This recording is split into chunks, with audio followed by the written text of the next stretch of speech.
ژمارەیەک لە کچانی فۆتۆگرافەری ئێزیدی دانیشتووی کەمپی خانکێ بە مەبەستی نیشاندانی شێوازی ژیان و نالەباری دۆخی ژیانی ئێزیدیەکان لەناو کەمپ و ژیانی ئاوارەییدا پێشانگایەکی وێنەییان کردەوە. کچانی فۆتۆگرافەری ئێزیدی دەیانەوێت لە ڕێگەی وێنەکانیانەوە ئەو کارەسات و نەهامەتیانەی بەسەر ئێزیدیەکان داهاتوو تا ئێستا شتیدا دەژین بە جیهان بگەێنن. ما في تصوير قرتيا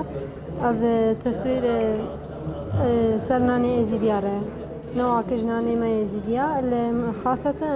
بمناسبة بيناني شيء تصويرات قرم مف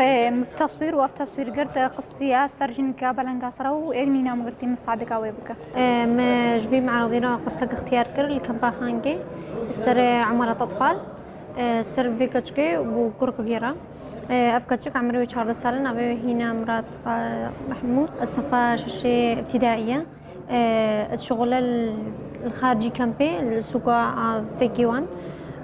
أو كتشكه شكبتني النيف عمو زلعمو لو كتشكه شغله ئەو کەسولایەنانی ڕاهێنانیان بە کچە ئێزیدیەکان کرد بۆ کاری فۆتۆگرافەری باس لە ئامانجی ئەو خولانە دەکات کە بۆ کچە ئێزیدیەکانی دەکەنەوە بە مەبەستی فێربوونی کاری فۆتۆگرافەری ڕۆژنامەوانی. دوو ئەکتیڤیتی دوو وەرکشۆپمان بووە لە کەمپی خانکێ سەبارەت بە کچە ئێزیدیەکان کە بیانکەن بە فۆتۆژۆرنالیست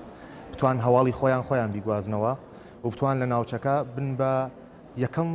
کچی فۆتۆژۆرنالیست کە ئیزەدین و خۆیان لە شوێنی خۆیان ئەتوانن ئیش بکەن. پێشانگاکە لەلایەن ڕێکاوی لێکۆڵینەوە و گەشەپێدان بە هاوبەشی ڕێکاوی یونیسێف و حکوومەتی ئیتالیا بۆ 5 کچە ئێزیدی فۆتۆگرافەری ڕۆژنامەوانی کرایەوە لە ناو زانکۆی ئەمریکی لە شاری سلێمانی. ژیار محەممەد، دەنگی ئەمریکا، سلێمانی.